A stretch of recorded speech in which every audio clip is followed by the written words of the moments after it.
Hi everyone and welcome to Make 2.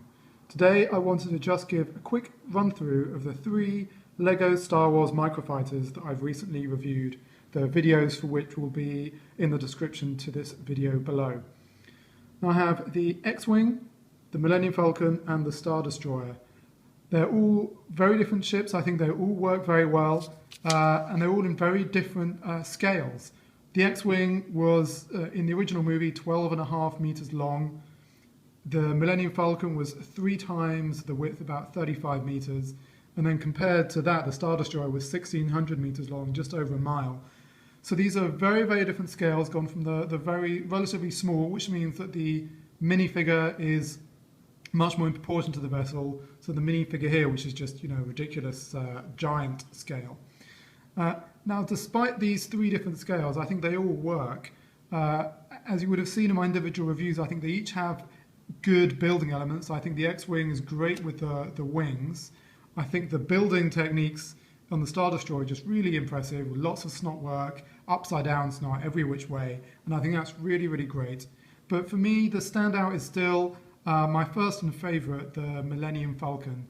I think it's really for 2 reasons. I think that either it's the great work of the designer or there's something just about the ship, but I think that at this scale, having things like these individual round silver tiles just fits so well with the dimensions of the actual ship, as you can see if you Google images for it on the internet. Likewise, a satellite dish, likewise these beams. Yes, it's a bit chunkier and thicker than in real life, but something about it just works. Even how they've captured the curve of the iron engine just with a different use of some stud work and these other pieces, I think is really effective. So that, I think, is one big selling point. The other really big selling point is, if you can see down here, it's the only one. Let me show you the reverse for all 3.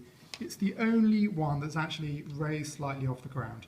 Now, I think this is relatively minor, but just makes it so much easier to pick up and hold and fly around.